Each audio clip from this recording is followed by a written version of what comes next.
नमस्कार। आप देख रहे हैं प्राइम न्यूज धरणी हिंदी। आइए एक नजर डालते हैं आज के टॉप 10 हेडलाइंस पर। आज की सबसे बड़ी 10 खबरें क्या है जो सबकी जुबान पर। एकनाथ शिंदे डिप्टी सीएम नहीं बने तो शिवसेना के विधायक नहीं लेंगे मंत्री पद। उदय सामंत का बड़ा बयान। महाराष्ट्र में नई सरकार के गठन को लेकर असमंजस का माहौल बना हुआ है। शिवसेना नेता उदय सामंत ने बड़ा बयान देते हुए कहा कि अगर एकनाथ शिंदे डिप्टी सीएम पद की शपथ नहीं लेते तो पार्टी के विधायक मंत्री पद स्वीकार नहीं करेंगे। हालांकि देवेंद्र फडणवीस के मुख्यमंत्री बनने की पुष्टि हो चुकी है, लेकिन शिंदे के डिप्टी सीएम बनने को लेकर अभी भी संशय बना हुआ है। इस बीच शिंदे के स्वास्थ्य बिगड़ने की खबरें आईं और सामंत समेत अन्य नेताओं ने उन्हें नई सरकार में शामिल होने के लिए मनाने की कोशिश की। महायुति गठबंधन ने विधानसभा चुनाव में 230 सीटें जीतकर ऐतिहासिक जीत हासिल की है।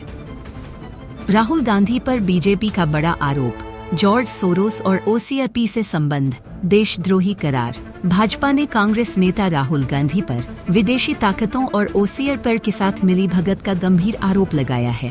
प्रवक्ता संबित पात्र ने राहुल गांधी को सबसे बड़े देशद्रोही बताते हुए कहा कि उन्होंने सरकार को बदनाम करने के लिए विदेशी रिपोर्ट्स का सहारा लिया। कोवैक्सिन विवाद, पेगासस मामले और नेशनल हेराल्ड केस का हवाला देते हुए पात्र ने राहुल पर भारत की छवि खराब करने का आरोप लगाया। कांग्रेस ने अभी तक विस्तृत प्रतिक्रिया नहीं दी है, जबकि भाजपा ने इसे 2024 के चुनावों से पहले का मुद्दा बताया है। सलमान खान थे बाबा सिद्दीकी हत्याकांड से पहले निशाने पर, क्राइम ब्रांच का खुलासा। मुंबई क्राइम ब्रांच की जांच में पता चला है कि बाबा सिद्दीकी की हत्या से पहले गैंगस्टर लॉरेंस बिश्नोई की गैंग ने सलमान खान को निशाना बनाने की साजिश रची थी। आरोपियों ने स्वीकार किया कि कड़ी सुरक्षा के चलते वे खान तक नहीं पहुंच सके। ब्लैक बक मामले से जुड़े इस केस में अब तक 26 लोगों पर NCOCA के तहत मामला दर्ज किया गया है। पुलिस इस बात की जांच कर रही है कि गैंग के अन्य सदस्य खान को नुकसान पहुंचाने की योजना बना रहे हैं या नहीं। नेहरू ने 1947 में बीफ बैन किया होता तो आज हिमंता को यह कदम नहीं उठाना पड़ता। गिरिराज सिंह। असम के मुख्यमंत्री हिमंता बिस्वा ने राज्य में रेस्तरां, होटलों और सार्वजनिक स्थानों पर बीफ की बिक्री पर रोक लगाने का फैसला किया है। इस पर बीजेपी सांसद गिरिराज सिंह ने कहा कि अगर 1947 में नेहरू ने बीफ पर प्रतिबंध लगाया होता तो आज हिमंता को यह कदम नहीं उठाना पड़ता। असम कैबिनेट ने दिल्ली में हुई बैठक के दौरान इस प्रस्ताव को पारित किया। यह कदम राज्य में सांप्रदायिक सौहार्द बनाए रखने के प्रयास के रूप में देखा जा रहा है। भुवनेश्वर में ओडिशा सरकार की कार में लगी आग, रजिस्ट्रार और ड्राइवर बल बचे। भुवनेश्वर के कल्पना स्क्वायर के पास ओडिशा सरकार की एक कार में अचानक आग लग गई, लेकिन रजिस्ट्रार और ड्राइवर सुरक्षित बाहर निकलने में कामयाब रहे। यह घटना NH 16 पर हुई, जहां दमकल कर्मियों ने मौके पर पहुंचकर आग पर काबू पाया। वाहन का बोनट और दाहिना पहिया बुरी तरह क्षतिग्रस्त हो गया। इस घटना ने सरकारी वाहनों के रखरखाव पर सवाल खड़े कर दिए हैं। फिलहाल आग लगने के कारणों की जांच जारी है। ओडिशा के 2 जिलों में मिले सोने के भंडार, मंत्री विभूति भूषण जेना ने विधानसभा में दी जानकारी। ओडिशा के देवगढ़ और केंदुझर जिलों में सोने के भंडार की खोज हुई है। स्टील और खनन मंत्री विभूति भूषण जेना ने विधानसभा में बताया कि देवगढ़ के आदास रमपल्ली क्षेत्र में GSI द्वारा G2 स्तर की खोज पूरी हो चुकी है, जबकि केंदुझर के गोपुर गाजीपुर क्षेत्र में G3 स्तर की खोज के संतोषजनक परिणाम के बाद अब G2 स्तर की खोज की जा रही है। अंतिम रिपोर्ट मिलने के बाद तकनीकी समिति की सिफारिश पर आगे की कार्रवाई की जाएगी। ओडिशा छत्तीसगढ़ सीमा पर तेंदुए के हमले में युवक की मौत, जंगल से मिला शव। छत्तीसगढ़ के कांकेर वन प्रभाग के कोंडा गांव क्षेत्र में एक तेंदुए के हमले में युवक की दर्दनाक मौत हो गई। मृतक की पहचान कोंडा गांव बाजार पारा निवासी द्वारका देवरी के रूप में हुई है। बुधवार शाम बाजार से लौटते समय तेंदुए ने युवक पर हमला कर उसे जंगल में खींच लिया। ग्रामीणों ने खून के धब्बे और चप्पल देखकर खोजबीन शुरू की, और 200 मीटर दूर जंगल में युवक का क्षत विक्षत शव पाया। वन विभाग ने शव को पोस्टमार्टम के बाद परिजनों को सौंप दिया। घटना ने क्षेत्र में दहशत का माहौल पैदा कर दिया है। आदिवासी जमीन हड़प घटना को लेकर कठोर कानून का सामना। सुरेश पुजारी।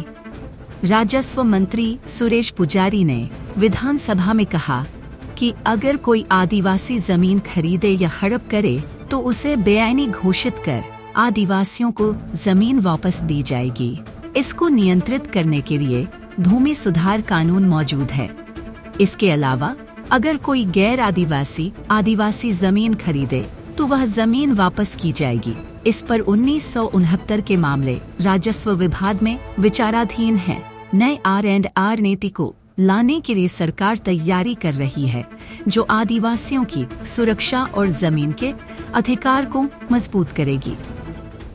रेल मंत्री से मिले नवरंगपुर सांसद। जयपुर। नवरंगपुर जयपुर मलकानगिरी रेलवे परियोजना पर चर्चा। नवरंगपुर के सांसद बलभद्र माझी और कलहांडी सांसद मालविका देवी ने रेल मंत्री अश्विनी वैष्णव से मुलाकात की।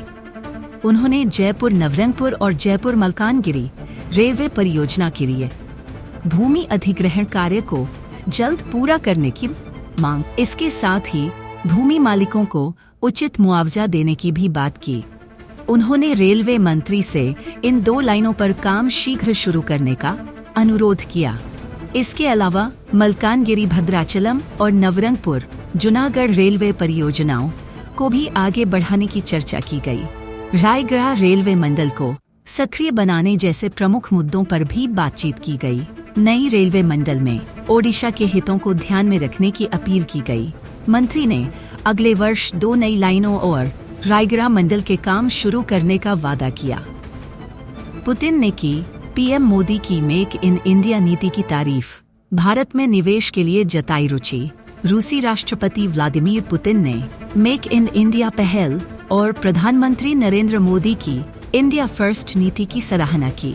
उन्होंने कहा कि रूस भारत में मैन्युफैक्चरिंग सेटअप स्थापित करने के लिए तैयार है। मॉस्को में VTB रूस कॉलिंग इन्वेस्टमेंट फोरम में पुतिन ने रूस की आयात प्रतिस्थापन नीति और मेक इन इंडिया की समानता पर प्रकाश डाला। उन्होंने भारत में स्थिर और निवेश अनुकूल माहौल बनाने के लिए मोदी सरकार की प्रशंसा की और रूसी तेल कंपनी रोसनेफ्ट द्वारा भारत में किए गए $20 बिलियन के निवेश का जिक्र किया। पुतिन ने ब्रिक्स देशों के बीच SME सहयोग बढ़ाने और आगामी ब्राजील शिखर सम्मेलन में सहयोग के नए क्षेत्रों की पहचान करने की आवश्यकता पर भी जोर दिया। तो ये थीं आज की सुर्खियां। अगर आपको हमारी खबरें महत्वपूर्ण और जानकारीपूर्ण लगें तो लाइक और शेयर करना न भूलें। और हाँ, अगर आपने अभी तक हमारे चैनल प्राइम न्यूज़ धरणी हिंदी को सब्सक्राइब नहीं किया तो जल्दी से सब्सक्राइब कर लें और घंटी का आइकन दबाएं ताकि आप कोई भी ताजा तरीन खबर मिस न करें। आपका दिन शुभ हो, स्वस्थ रहे और जुड़े रहें प्राइम न्यूज़ धरणी हिंदी के साथ। धन्यवाद और नमस्कार।